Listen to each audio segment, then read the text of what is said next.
नमस्कार मित्रमैत्रिणींनो. गप्पाष्टकच्या आजच्या भागात मी मोहिनी घारपुरे देशमुख आपल्या सगळ्यांचं मनपूर्वक स्वागत करते. प्रवास हा विषय घेऊन मी या गप्पा रंगवते आहे आणि काल मी सांगितलं होतं माझ्या रेल्वे प्रवासातल्या काही आठवणींबद्दल. आज रेल्वे प्रवासातल्याच आणखी काही आठवणी मी तुमच्याशी शेअर करणार आहे.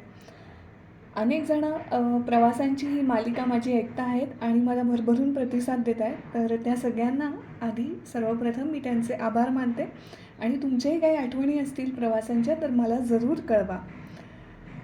चला तर मग बसूया आपल्या जुगजुग गाडीत.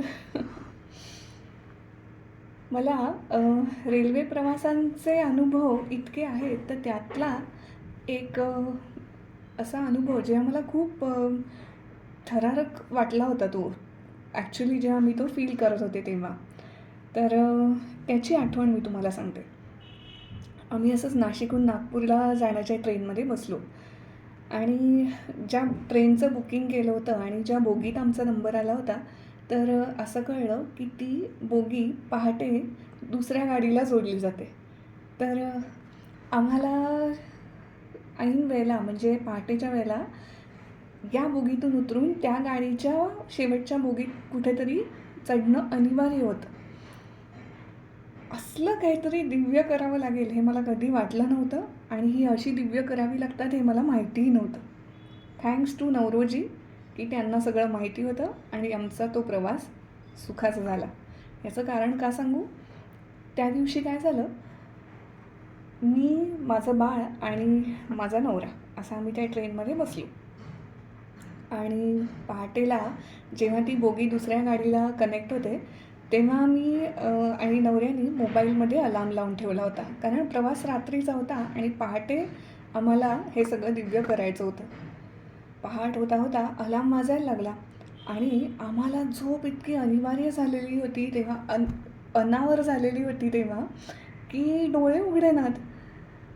आणि छोट्या बाळाला घेऊन सामान घेऊन पहाटेच्या ऑड वेळेला कधीतरी प्लॅटफॉर्मवर उतरून पुन्हा पुढच्या डब्यात जाऊन बसणं हे सगळं दिव्य करावं लागणार होतं. अशा वेळेला माझ्या नवऱ्याने एक फार चांगला निर्णय तेव्हा घेतला. तो असं म्हणाला की राहू दे, आता आपण काय करू, या बोगीतच बसले राहू आणि उलट्या दिशेला गाडी जाईल तसे पुढे जाऊ आणि पहाट होता होता किंवा उजाडता रादर जे पहिलं स्टेशन येईल तिथे उतरू आणि तिथून बसने नागपूरला जाऊ. मी लगेच हो म्हटलं. स्वाभाविक आहे, अहो कुठून कुठे जायचं, कुठल्या एरियात आपण आहोत काहीसुद्धा माहिती नसतं. त्यातून रेल्वे आणि बसमध्ये तर पहिला स्टॉप ते शेवटचा स्टॉप अशी जर्नी माझ्यासारख्या अनेक बायका करतात. हे आदले स्टॉप लक्षात ठेवायची गरजच नसते. पण ते किती गरजेचं आहे हे मला तेव्हा कळलं.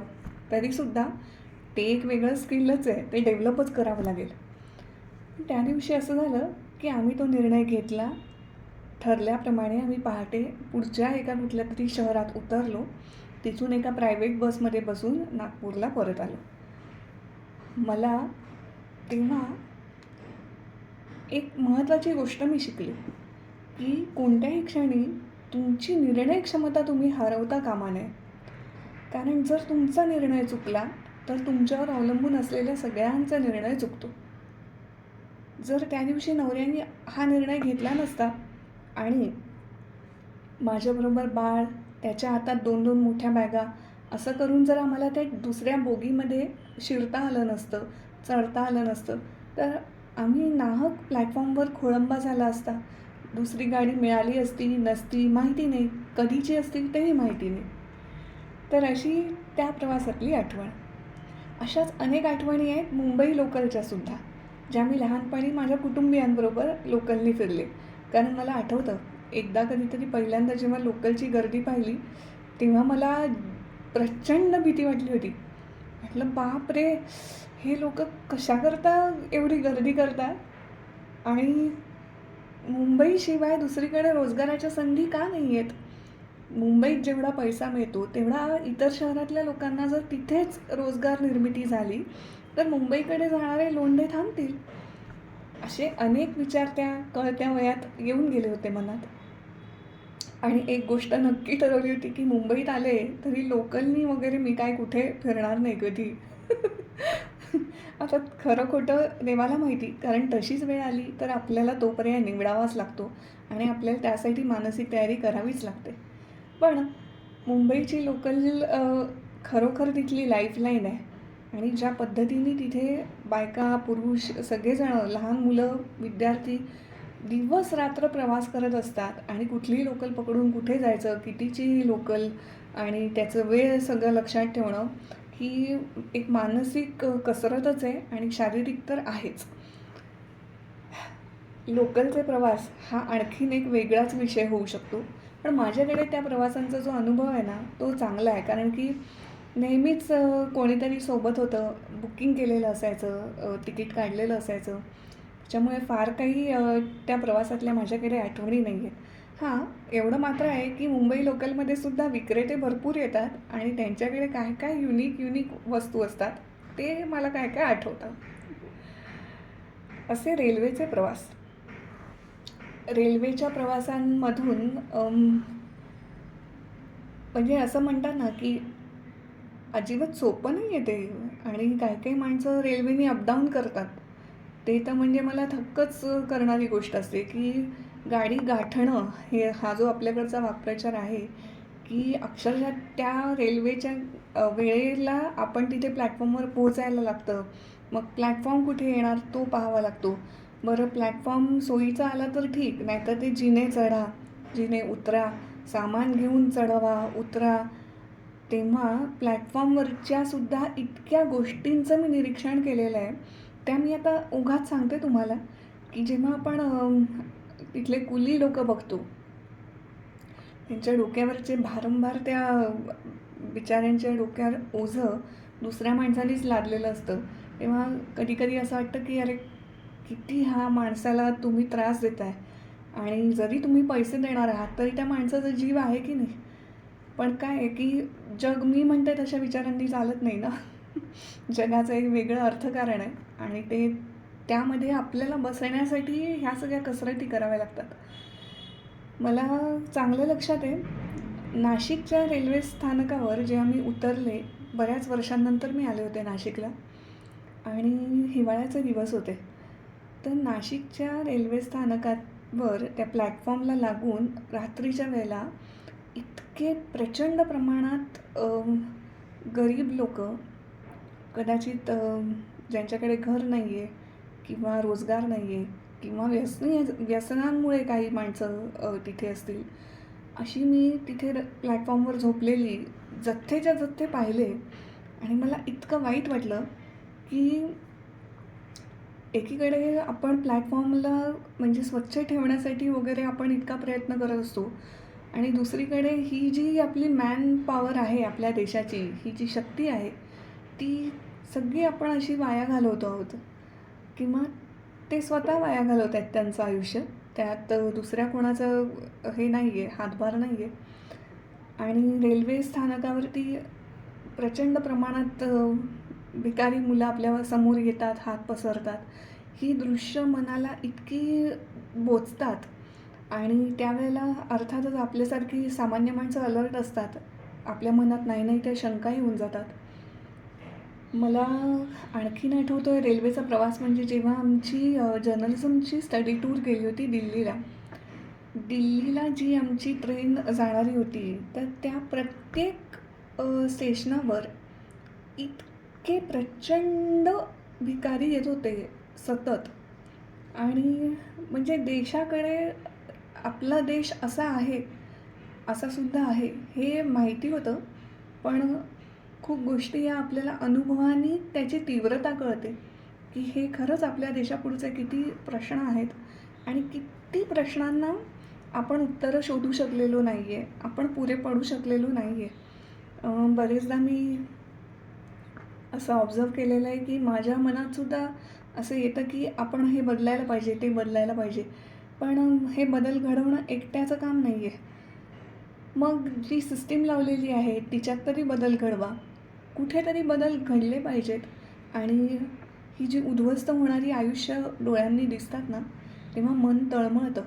तेव्हा वाटतं की इतक्या सगळ्या लोकांना आयुष्यात प्रॉब्लेम्स त्यांच्या नशिबाने दिलेले आहेत का, की खरंच काहीतरी चुकतं आहे आपलं?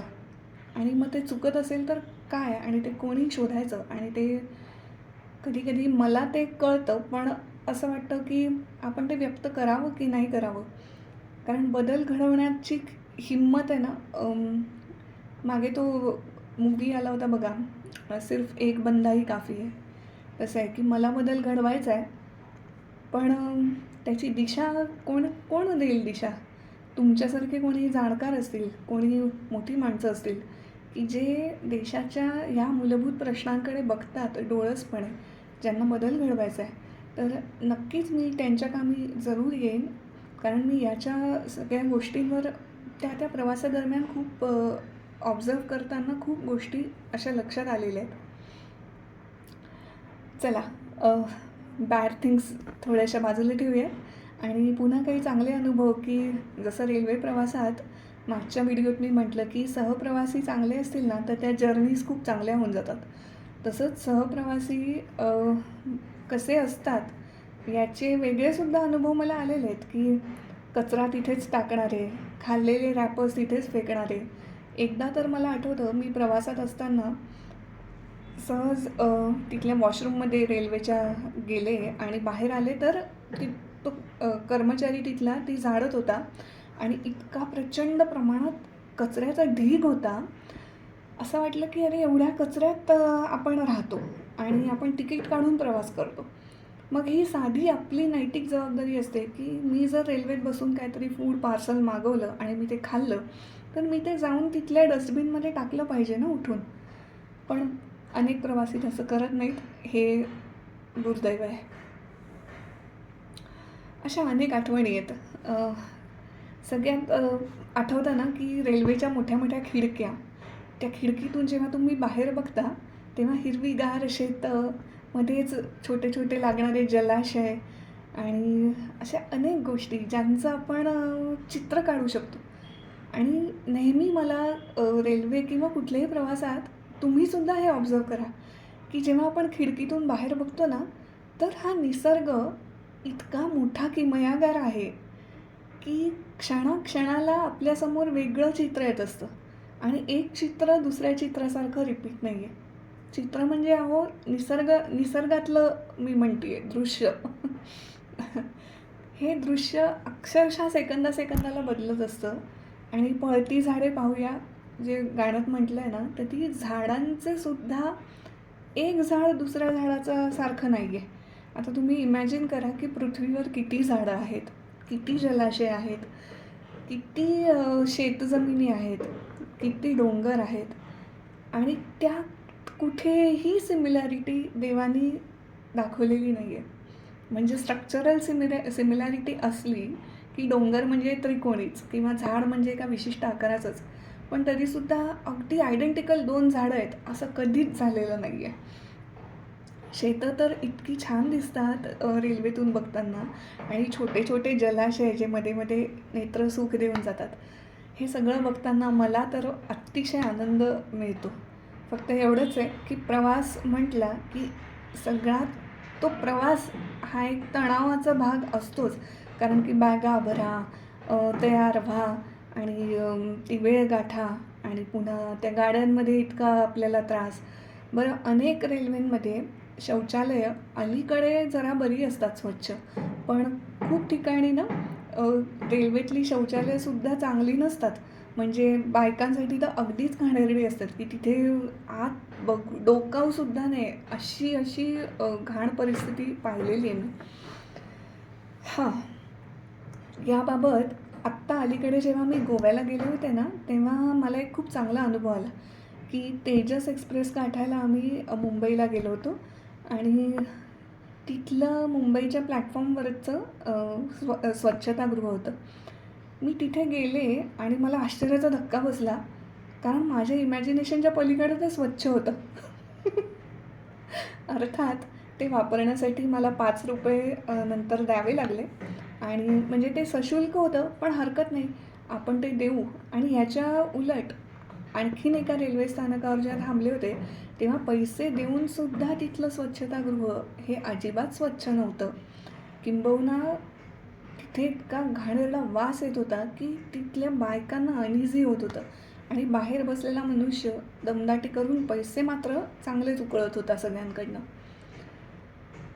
तेजस एक्सप्रेसचा सुद्धा अनुभव इतका छान होता, पण तरी थोडीशी भीती वाटलीच होती की कारण तो विमानात असतात ना तसे सीट्स आहेत त्याला आणि तुम्हाला फूड सगळं इतकं केवढं तरी ब्रेकफास्ट आला होता माहिती आहे.